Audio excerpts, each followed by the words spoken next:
Yo guys, check kamusta mga idol. So ayan, may malupit na news tayo ngayong gabi dito sa ating crypto world mga idol. Syempre update tayo sa ating chart. At syempre global news, trending news ay mag-news tayo, mag-update tayo, okay? So bago ang lahat mga idol, syempre alam nyo na, sana palambing naman, palike ng ating video. Ngayon pa lang, napalaking tulong yan sa ating channel, okay?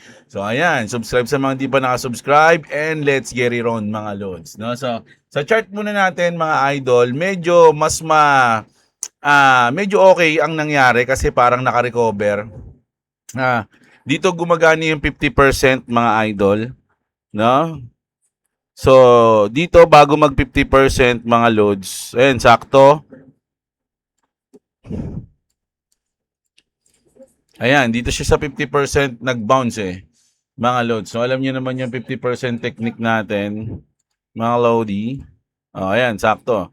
Nag-bounce siya rito sa 50%. So, ang gagawin na lang natin ngayon dito, mga idol, kung habang tumataas to, titignan natin kung hanggang saan yung 50% niya at doon natin susubaybayan. Okay, so ito, pero sa akin goods to mga lods kasi binalikan niya lang yung ano natin yung price nung February 28 and then nag-bounce na siya mga loads. No, marami nang na-liquidate, marami nang nagbumawi ngayon. So hindi natin alam kung dediretso pa ba to sa baba o rerekta na to ng recover. Mga idol, babalikan niya pa ba tong 1.27 o hindi na? So sa mga nakaposisyon, congrats agad mga idol, no? So ayan, syempre sa ating Bitcoin, nasa ng Bitcoin natin ngayon 73 73.6 73.6 good yan mga loads, no? Recovery din. Check nga natin kung ano tsura ng chart niya. Yun. No? So, medyo goods to, mga lodi.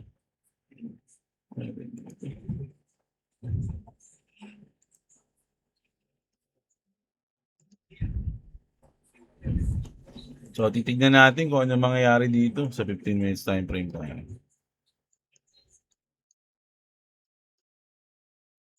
Pwede rin siyang ganito.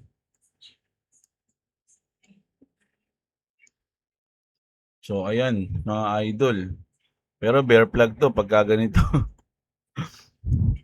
Tingnan natin mga idol, no? So, kung saan pupunta, no? Pwede ring triangle. Wala pa, hindi pa confirm. So, titingnan na lang muna natin 'yan sa mga susunod na araw. Kasi alam niyo naman, Biyernes ngayon. So, weekend is coming. So, patay ang market ng Sabado-Linggo. So, titingnan natin kung ano mangyayari. Alam niyo naman, pag Sabado-Linggo, it's either consolidation or slowly downtrend tayo. So, hintayin natin yan. So, punta na tayo sa ating mga balita. Okay, so punta tayo dito sa ating malupit na news kung bakit sa tingin natin ay naka-recover. Kung ang reason kung ba't bumagsak ay si Trump, pwedeng maging reason kung ba't naka-recover ay sila rin. No? Iran and US move toward ceasefire extension. The United States and Iran have reportedly reached a preliminary agreement to extend their ceasefire for another 60 days per router. So, tinanong natin yan, totoo daw to, sabi ni Grok. The proposed deal would also reopen shipping access through the Strait of Hormuz while nuclear negotiations continue. US President Donald Trump has not yet approved the agreement pero hindi pa inaaprobahan yan. No, nagkaroon lang ng suhestyon. While Iranian state media said the deal remains unconfirmed, Bitcoin and BTC remain largely unchanged despite the geopolitical development, trading near 73,200, no? So ngayon tahimik ngayon, mga idol. So medyo nakahinga yung market kahit papaano, nagkaroon ng recover mga idol, umabot siya ng ilang percent sa XRP na lang, tingnan natin. Umabot ng 5% halos mga loads, no, ang recovery ng market, lalong-lalo na sa XRP. So hindi natin alam, baka bukas maggerahan na naman sila, bumagsak na naman yung market. May mga ganong case mga idol, no? So magulo to, mga loads. Minsan nga kapag nakikita mong tahimik na, huwag kang magpakampante dahil baka mamaya bigla lang pag nagkaroon ng batuhan na naman ng missile mga loads no? So medyo delikado ngayon, sablay ang analysis pag ganito, mga loads, no? Pero ito, alam nyo, tinanong ko si Grok kung kailan to, kahapon daw to mga loads, no? May 28. At ang nagsabi nito is si Putin. mga Lodi, no? At grabe yung sinabi niya dito, mga idol, which is tinatranslate na kasi sa English eh. Check Has natin been reformed, there's a situation when millions of people are about to lose their jobs or will be forced to change their areas of employment. Whole professions might go extinct, replaced, when humans will be replaced by artificial intelligence. A number of areas related to automation, preparing and analyzing documents, writing code, AI is already replacing junior specialists. And in the near future, it looks well poised to replace middle personnel. This process is irreversible and inevitable. Progress is not standing still, and we must be ready for upcoming changes. So, siya na mismo nagsabi, mga idol, no? Presidente ng Russia, sinabi na AI will wipe out each and every job, mga Lodi, at it's inevitable na at irreversible. Mga idol, once na mangyari na yan, hindi na pwedeng ibalik, mga Lodi, na andyan na, no? Napapalitan na isa-isa ang trabaho ng mga tao, lahat halos. Mga idol, ano ba sa tingin nyo ang mga trabaho ng tao na hindi pwedeng palitan ng AI? Bukod sa psychologists. Psychology, so ayan. Ano sa tingin nyo? Kasi doktor, sa ibang bansa, mga idol, meron ng mga nagagamot na robot, no? AI machine. Sila na yung nagagamot, ginaguide na sila. Pero actually tulong lang, no? Kumbaga, malaking tulong yung machine o yung robot na yun para mapagaling o magamot yung isang pasyente, mga idol. Actually, nung napanood ko sa documentary, marami ng ospital yung malaking tulong yung AI, lalong-lalo na yung mga machine na malulupit, mga loads, no? At syempre, kung ikaw, syempre sa tingin ko kailangan rin talaga doktor din talaga yun kasi syempre ikaw mag-ooperate. Although ikaw machine yung gumagawa, ikaw yung mag-ooperate kasi ikaw yung may alam kung ano yung nangyayari doon. Pera na lang kung alam din ng robot yun. Mga Lodi, alam nyo ba sa China, ito balita lang to, mga Lods, alam nyo ba sa China, yung mga tao doon,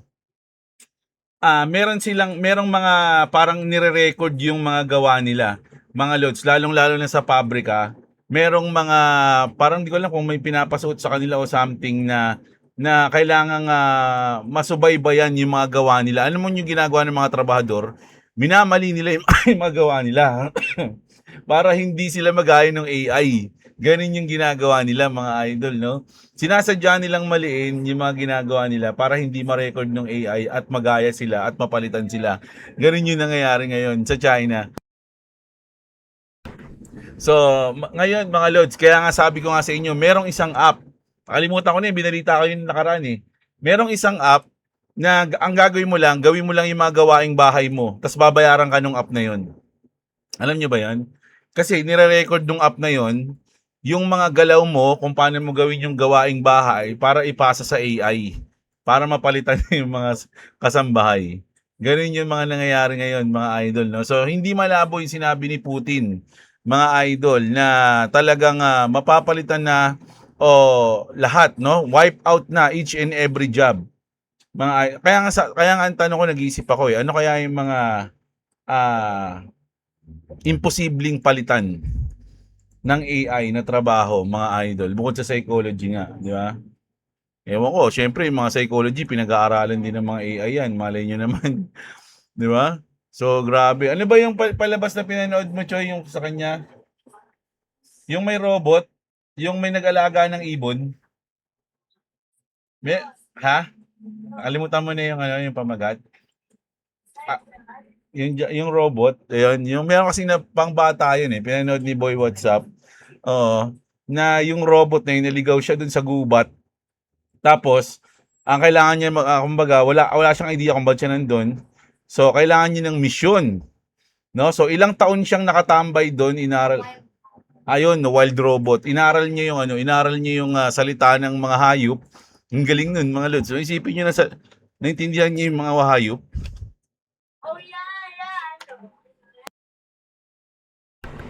Ayan, itong wild robot. Kaya lang siya ng wild robot kasi doon siya sa gubat na punta. Tapos yung mga tawag dito, yung mga hayop, ang tagal niya nakatambay. nire-record niya lahat ng mga nangyayari hanggang gumalaw na siya, naintindihan niya na yung mga hayop. And then kailangan niya ng mission. Tapos merong isang parang itlog ata ng ibon yun na napisa. Tapos sinabihan siya ng isang raccoon na ayan ang mission mo. Tapos yun, naging mission niya, pinalaki niya yung ibon, tapos ganito ganyan. Basta malupit ng movie na to sa Netflix eh. The Wild Robot, mga lodi. So, imagine mga idol, tapos nagkaroon siya ng feelings doon eh. Ayun yung parang kakaiba eh. Kasi nalungkot siya nung kahit na natupad niya na yung mission niya, na naturuan niyang lumipad yung ibon na yun, tapos umalis na kasi ano eh, seasonal sila doon eh, yung mga ibon na yun eh. Pag ganitong season, dapat wala sila doon dahil winter season. So, ang ginawa nila, nung umalis yung mga ibon, ginawa niya, tinulungan niya lahat ng hayop doon para di mamatay. Gumawa siya ng mga bahay-bahay. Basta ganun. Ang lupit. So, ang tindi nun mga lodi, hanggang binalikan siya nung, kasi nakapag-send ulit siya ng signal. Binalikan siya nung ano, nung parang pinaka main ano nila, main office. Na-detect siya. Basta ganun. Invento na eh, no? Basta ang point ko dito mga idol, darating yung panahon talaga at sa tingin ko malapit na yan mga lods, no, na mawa-wipe out, no, ang bawat trabaho ng mga tao, mga lodi. At may solusyon si Elon Musk diyan, nabalita ko na din yun noon eh. Natatandaan niyo ba 'yon? Ito totoo daw oh. Yan ko to eh. Totoo ba yan? Na pero dito muna tayo na darating yung panahon na yung mga tao sasahuran na lang, wala nang trabaho. Sasahuran sila dahil nabubuhay sila. Kumbaga mas gaganda yung buhay nila dahil sa mga AI. At bibigyan sila ng pera, wala nang mahirap nun. Bibigyan na lang sila ng pera dahil mga AI na yung gumagawa ng lahat. Parang gano'n, nabalita ako na yun noon eh, mga lods eh, kung natatandaan nyo, nahanapin ko nga ulit yung sinabi ni Elon Musk na yun. Oh, tapos eto na. Ripple partner with Turkish banking giant. Oh, ayan ha. Totoo daw yan. Nasaan na yun? Nawala na. Basta since ko to, totoo to. That means more institutional grade custody compliant digital asset services and growing exposure to XRP infrastructure inside traditional banking system. So, adoption na naman. At eto mga idol kasama to sa Ripple eh, mga lods. So, sa nag-apply sa SEC, the SEC has approved Paxos as the first blockchain native clearing agency in the US. A milestone for crypto and traditional finance convergence. So, kasama to nag-apply ng Ripple pero naaprobahan na siya. Yung Ripple kasi iba yung in-apply nun, hindi para dito. No, so tinanong ko to, ito para paano niya makakasama ba ito sa XRP o Ripple? Kasi syempre, unang-una, XLM, hindi napili, XRP, ay napili XRP, naging na-chipera daw, sabi nila. Ang daming issue nun, nakakatawa nga eh. Tapos ngayon, malamang, ito naman, yung Paxos, no, na nag-apply yung Ripple, pero hindi, ang hindi kasi maintindihan, mga lodi, magkaiba yung purpose. No? So, ito, tanongin natin makakasama ba ito sa XRP and Ripple? Sabi dito, mga idol tingnan natin. Oo, hindi. Hindi ito makakasama sa XRP and Ripple. Sa katunayan, mas positive ito overall para sa crypto industry kabilang na si Ripple. Bakit positive ito? Paxos ay nakakuha ng SEC registration bilang unang blockchain native clearing agency para sa mga security settlement, equities, bonds at iba pa. Ito ay tungkol sa post-trade infrastructure, mas mabilis na atomic settlement, halimbawa T10, T+0 o SMJ. Mas mababa ang cost at risk sa bridging TradFi sa blockchain. Ito ay hindi direktang competitor, hindi sila magkalaban, no, ng Ripple at ng XRP na focus sa cross-border payment. So hindi kasi yun, kumbaga magkakaibang purpose eh. Remittance at ngayon ay stablecoin RLUSD. Si XRP ay ginagamit para sa liquidity, on-demand liquidity at international transfer. Mas malaking signal ito ng regulatory clarity at maturity sa US matapos ang matagal na laban ni Ripple SEC sa may partial wins na ang ganitong approvals, Paxos at iba pa tulad ng bank charters para kay Ripple, Circle, BitGo, Fidelity. Ayun yung mga kasama nila nag-apply. Magkakaiba sila ng in-applyan, mga loads, no? At nagpapakita ng ang SEC ay nag-open sa regulated blockchain innovations. Ito ay nakatulong sa buong sector para sa tokenization ng real world asset. Posibleng indirect benefits para kay Ripple. Sipin nyo, may benefits pa yun.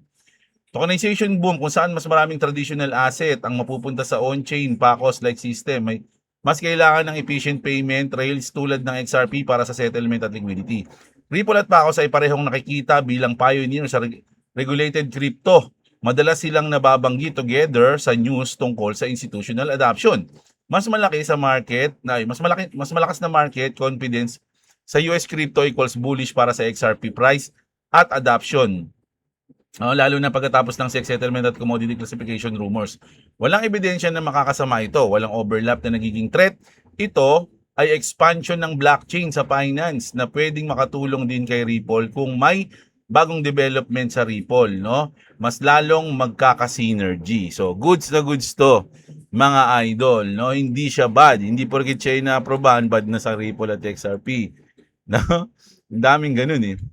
Ito pa, Samsung and XRP. 1 trillion Samsung just announced a 400 million investment into a major XRP exchange in Korea. The biggest corporations in the world are positioning early. XRP is impossible to ignore. 'Di ba?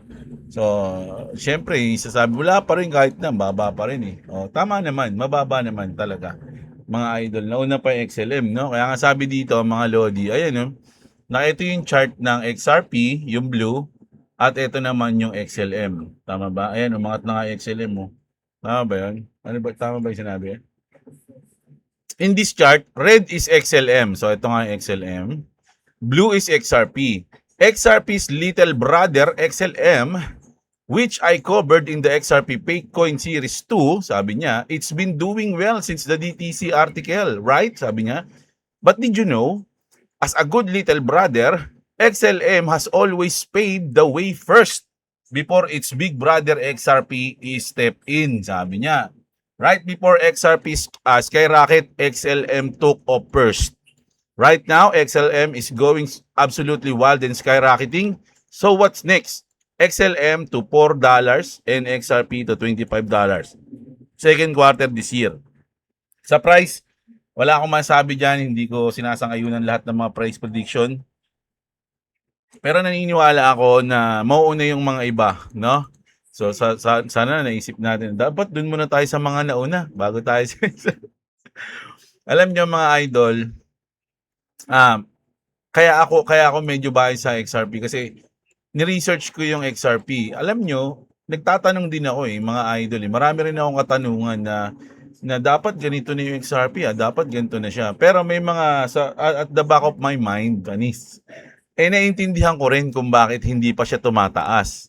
No, at nagpapasalamat ako sa mga ganun, mga lods, no, dahil makakapag-ipon pa tayo. Dahil alam niyo naman, naubos na yung XRP ko noon. 'Di ba? Nakabumili tayong sasakyan. Naubos na yung XRP natin. So ngayon, hangga't maaari nga, ayoko pang tumaas si XRP, mga lods, no? Kasi gusto ko pang bumili ng bumili. Hangga't kaya ko pa dahil sa tingin ko, hindi pa sapat yung naiipon kong XRP ngayon, mga lods, no? So ayoko namang XRP lang hawakan ko. Meron akong iba pang coins, pero mga kakapiranggut na lang. Meron din akong XLM, mga idol, no? Pero konti lang siya. So natuwa ako doon dahil umangat yung XLM, pero syempre, for long term tayo, for long term yung ating yung ating hold sa XRP, mga idol eh. Alam niyo ba nung nag-umpisa ako kay XRP, lahat ng plano nila, plano pa lang, wala pa nangyayari. Naniwala na agad ako doon kasi may mga evidence na tunay yun eh.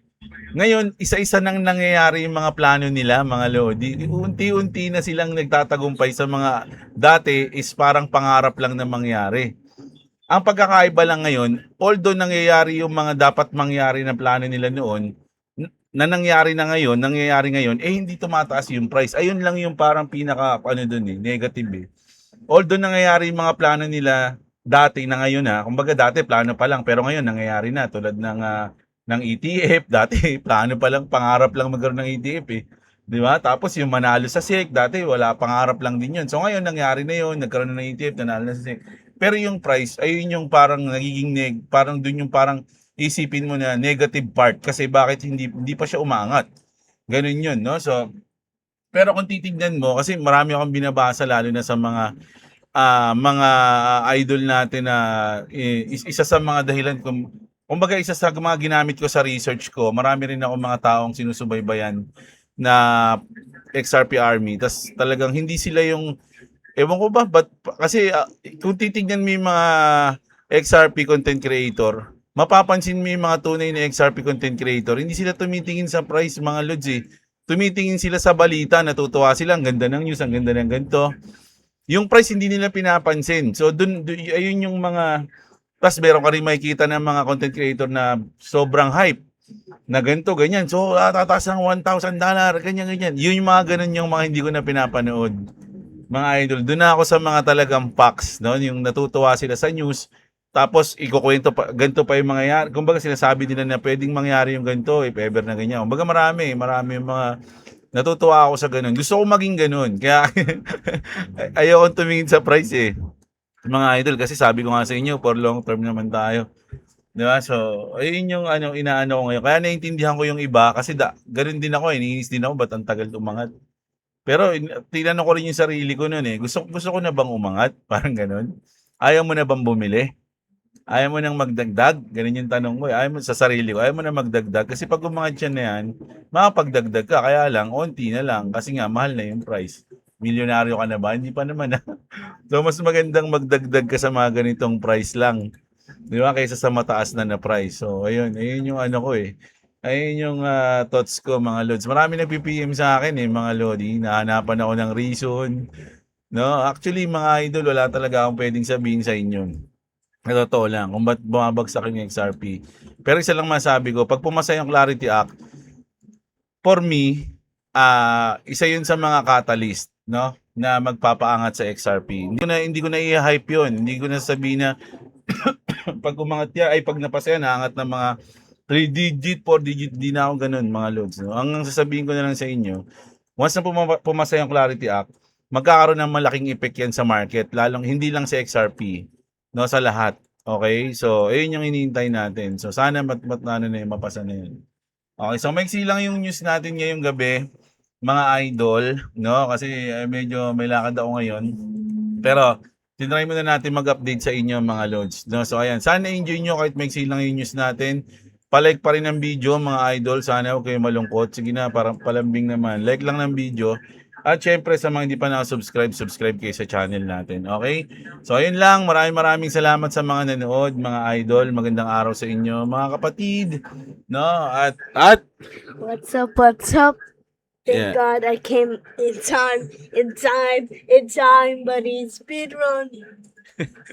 Okay, bye-bye.